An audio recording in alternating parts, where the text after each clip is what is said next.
안녕하십니까, 김성봉입니다. 이번 만남에서는 재개발 사업에서의 철거 전 이루어지는 손실보상과 관련된 여러 절차들을 정리하는 두 번째 시간을 가져보도록 하겠습니다. 만약 이 내용을 처음으로 접하는 분이 계신다면 반드시 첫 번째 시간에 정리하였던 내용 확인하시고 이 정리 시간에 참여해 주시면 대단히 고맙겠습니다. 이미 예고해 드렸던 대로 이번 만남에서는요, 협의에 관하여 정리하는 두 번째 시간을 가져보도록 하겠습니다. 그리고 이 내용과 관련된 수많은 동영상 자료들이 김박사 부동산 TV 유튜브 채널에 탑재되어 있으니까 필요한 경우 활용해 보시기 바랍니다. 화면 정리하고 다음 화면으로 넘어가서 지난 시간에도 확인한 바가 있는 도표 간략하게 재점검하도록 하겠습니다. 일단 화면 정리하고 다음 화면으로 넘어가겠습니다. 어때요? 이 도표는 지난 만남에서 첫 번째 화면에 제시되어 있었던 것 맞죠? 그걸 다섯 번째 화면에 다시 재등장시켜 두었습니다. 그게 바로 협의 과정에 소요되는 기간에 관련된 것입니다. 협의 과정에 소요되는 기간을 합산해 보면은 118일이 산출되더라는 겁니다. 실제로는 그 이상의 기간이 걸리기 때문에요, 최소한 4달이 협의 과정에 필요하더라는 겁니다. 이러한 사실을 조합원님들께서 아신다면 조합이 업무를 꾸물대고 있다는 그러한 불평은 하지 않을 것입니다. 따라서 이러한 내용들을 서로 알고 사업을 추진한다면 그만큼 불협화음을 줄일 수가 있을 것입니다. 그게 바로 제가 이러한 동영상을 제작하는 목적입니다. 자, 여기까지도 핵심적인 내용은 파악하였을 것으로 믿고요. 화면 정리하고 다음 화면으로 넘어가서 협의 절차와 관련된 토지보상법 관련 규정 정리해 보도록 하겠습니다. 협의 절차와 관련된 토지보상법 관련 규정 정리해 보도록 하겠습니다. 우리는 지난 만남에서 협의 절차와 관련된 도시정비법 관련 규정, 도시정비법 관련 규정들을 이미 정리하였고요. 이번 만남에서는 이러한 내용을 다룰 것이라는 것까지도 이미 예고된 바 있습니다. 추가적인 설명은 필요 없을 것 같고요. 화면 정리하고 여기에 제시되어 있는 규정, 핵심 내용 위주로 정리해 보도록 하겠습니다. 화면 정리하겠습니다.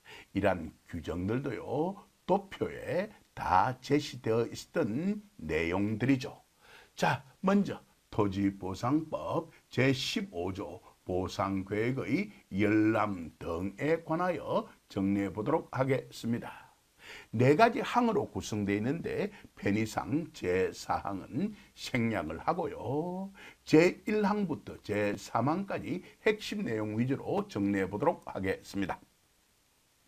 사업 시행자는 말이죠, 토지 조서와 물건 조서를 작성하였을 때는 조금 살을 붙여볼게요. 자기들만 그것을 가지고 있어서는 아니 되고요, 반드시 일간신문에 공고도 하고요, 그리고 토지 소유자 및 관계인에게 각각 통지도 하여야 합니다.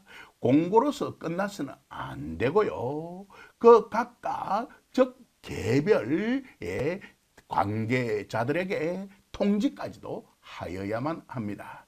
여기까지도 핵심적인 내용 파악하였을 것으로 믿습니다. 제2항입니다.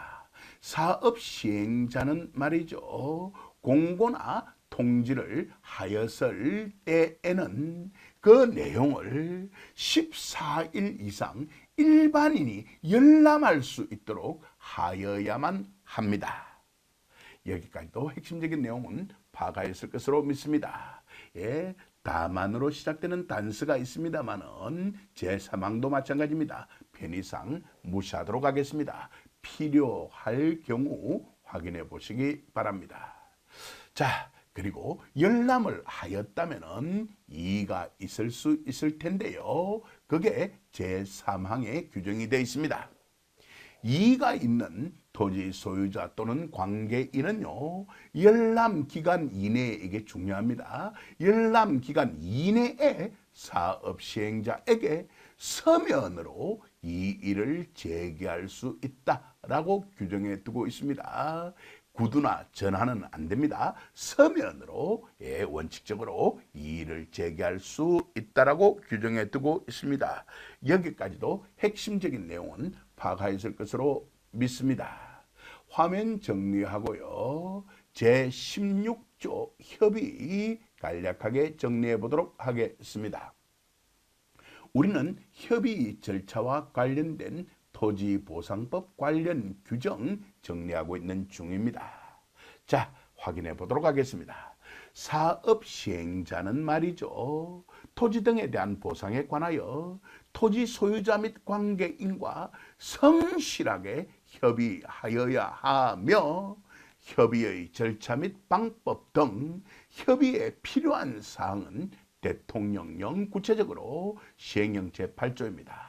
로 정한다라고 규정해 두고 있습니다. 시행령 제8조는 다음 화면에 제시해 두었으니까 걱정할 이유 없을 것 같습니다. 이쯤 해두고 화면 정리하고 다음 화면으로 넘어가서 시행령 제8조의 내용 정리해 보도록 하겠습니다. 자, 이제 방금 전에 예고해 드렸던 대로 토지보상법 제16조의 위임을 받은 토지보상법 시행령 제8조 협의의 절차 및 방법 등에 관하여 간략하게 정리해 보도록 하겠습니다. 이건 총 5개의 항으로 구성되어 있는데요. 편의상 제1항과 제2항 그리고 제4항, 제5항의 각 호는 생략하고요. 제3항과 제5항만 간략하게 정리해 보도록 하겠습니다. 제3항입니다. 협의 기간은 말이죠. 특별한 사유가 없으면 30일 이상으로 하여야 한다라고 규정해 두고 있습니다. 대단히 중요한 규정입니다. 협의 기간에 관련 규정 말입니다. 제5항 사업 시행자는 말이죠. 협의 기간에 협의가 성립되지 아니한 경우에는요. 반드시 협의 경위서를 작성해야 하는데요. 그 협의 경위서에 다음 각 호의 사항을 적어서 토지 소유자 및 관계인의 서명 또는 날인을 받아야만 합니다. 이번에도 단서 규정이 이어져 있습니다만은 편의상 무시하도록 하겠습니다. 단서가 있다는 거 기억하시고 필요하다면 확인해 보시기 바랍니다. 자, 이쯤 해두고요. 이제 토지보상법 제26조 협의 등 절차의 준용에 관하여 정리해 보도록 하겠습니다. 만약 협의가 결렬된다면요. 재결을 신청을 하여야 할 텐데요. 이 재결에 대해서는요. 다음 만남에서 정리하기로 약속하였으니까 신경 쓸 이유 없을 것 같습니다. 자, 그럼 일단 토지보상법 제26조 제2항은 편의상 생략하고 제1항 간략하게 정리해 보도록 하겠습니다. 사업 인정을 받은 사업 시행자는 말이죠. 토지 조서 및 물건 조서의 작성, 보상 계획의 공고, 통지 및 열람, 보상액의 산정과 토지 소유자 및 관계인과의 협의 절차를 거쳐야 한다라고 규정해 두고 있습니다. 여기까지도 핵심적인 내용은 파악하였을 것으로 믿습니다.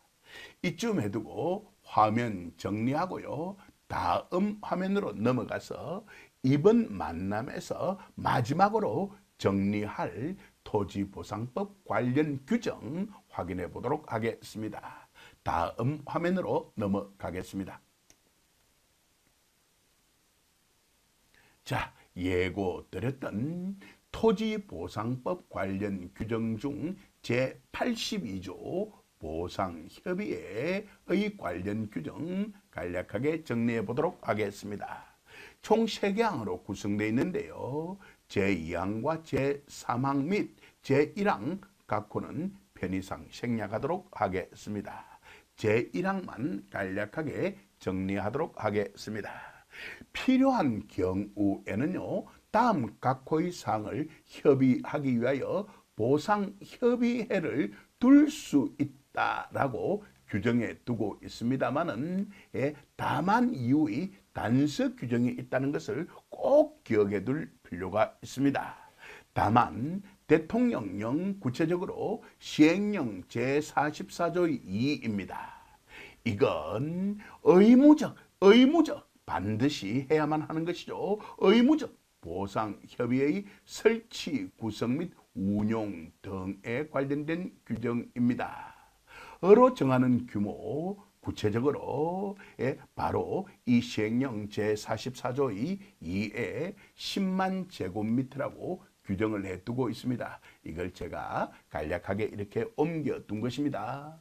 이상의 공익사업을 시행하는 경우 재개발 사업 단지는 일정 규모가 될 때 10만 제곱미터 넘어가는 경우가 많이 있습니다. 그래서 이런 경우에는요, 대통령령으로 정하는 바에 따라서 보상협의회를 두어야 합니다.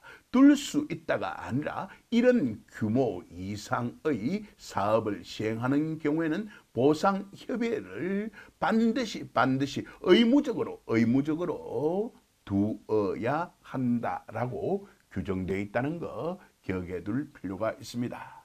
이쯤해서 협의에 관하여 정리하는 두 번째 만남은 마무리 짓도록 하겠습니다. 다음 만남에서는 재결 절차에 관하여 정리해 보도록 하겠습니다. 긴 시간 동안 경청해 주셔서 감사합니다.